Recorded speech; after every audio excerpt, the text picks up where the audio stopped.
الحمد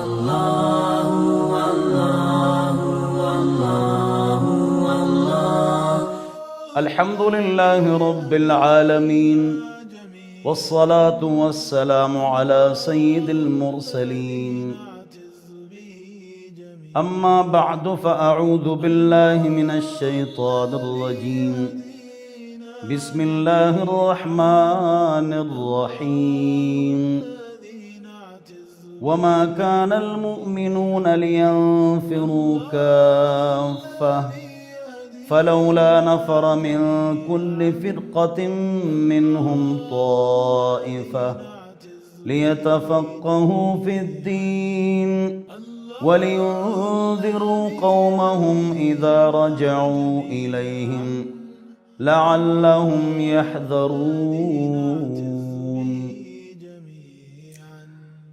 محترم حضرات اور میرے محترم مکرم بزرگوں، دوستوں، ساتھیوں، میری قابل احترام ماؤں اور بہنوں،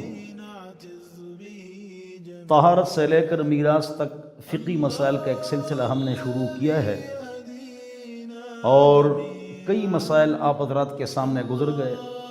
آپ اسی فیس بک پر، یوٹیوب پر اس کو پڑھ سکتے ہیں، دیکھ سکتے ہیں۔ استنجا، وضو، غسل، تیمم، نماز کے 13 فرائض، 14 واجبات اور اسی طرح دیگر بہت سارے مسائل، کالے علم اور جادو کا علاج، اس حوالے سے گفتگو ہو چکی ہے۔ وہ پارٹ 1 تھا اور یہ پارٹ 2 ہے۔ اس میں آپ حضرات کے سامنے آج پانی کے احکام بیان ہوں گے۔ نمبر 1، پہلا مسئلہ، پانی کی 3 صفات ہیں: رنگ، بو، مزہ۔ تینوں صفات ٹھیک ہیں، آپ وضو کر سکتے ہیں، پی سکتے ہیں۔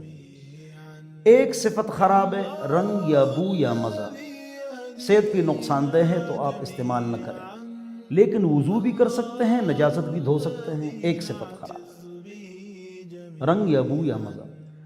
رنگ، بو یا بو، مزہ یا رنگ، مزہ، 2 خراب ہیں تو آپ اس سے وضو نہیں کر سکتے ہیں، لیکن نجاست دھو سکتے ہیں، وہ پی تو نہیں سکتے ہیں۔ اسی طرح رنگ، بو، مزہ تینوں خراب ہے تو وہ بالکل ناپاک پانی ہے۔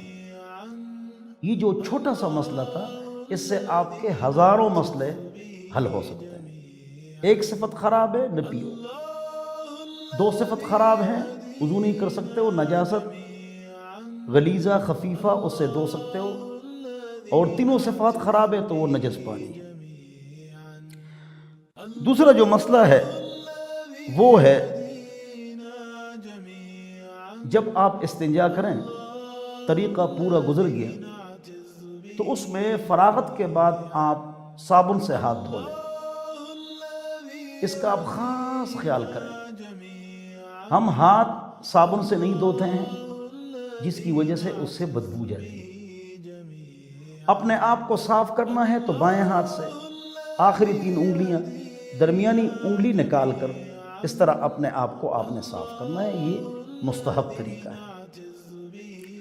اس کے بعد جھوٹا، مسلمان کا جھوٹا، کافر کا جھوٹا، دونوں کا جائز۔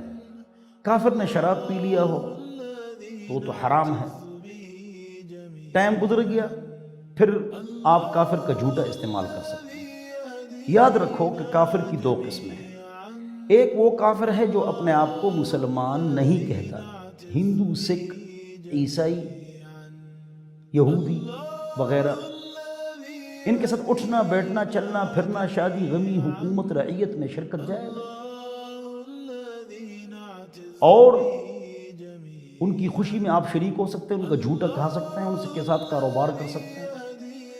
ایک وہ کافر ہے جو ہے کافر لیکن اپنے آپ کو مسلمان کہتا ہے، جس طرح قرآن کے تحریف کے قائل کہ قرآن غلط ہے، یہ قرآن صحیح نہیں ہے، اس میں تحریف ہوئی ہے، یا قرآن کو مانتے حدیث کو بالکل نہیں مانتے۔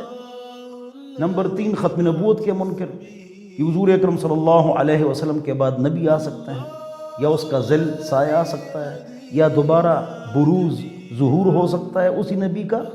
تو ایسے افراد، ان کے ساتھ کھانا، پینا، اٹھنا، بیٹھنا، چلنا، پھرنا، شادی غمی حکومت رعیت اور کاروبار یہ حرام ہے۔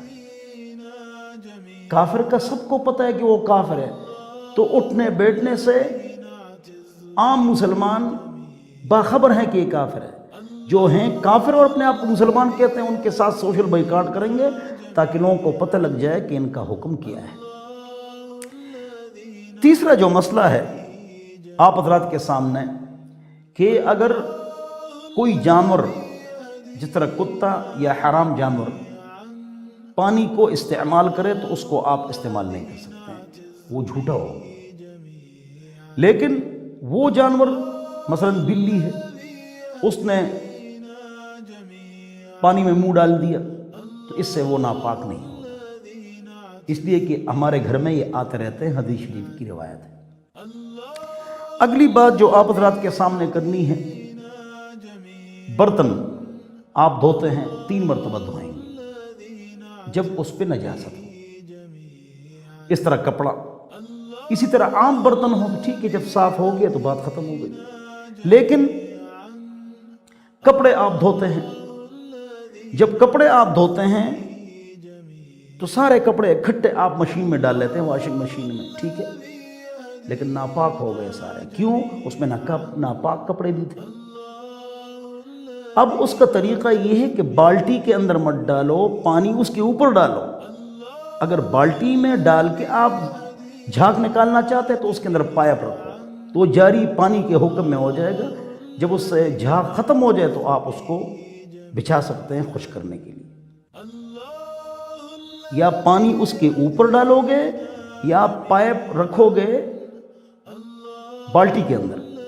لیکن اگر آپ گندے کپڑے الگ کر لیں، پہلے اس کو صاف پانی سے دھو لیں، پھر سب کو اکٹھا کر کے دھو لیں، پھر جو طریقہ آپ استعمال کریں تو جائے گا۔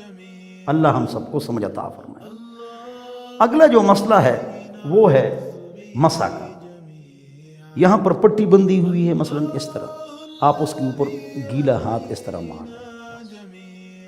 موزے پہنے ہوئے ہیں تو انگلیوں سے لے کر ٹخنوں کے اوپر تک آپ ہاتھ لے آئیں، نیچے نہیں اوپر، یہ بھی ضروری ہے۔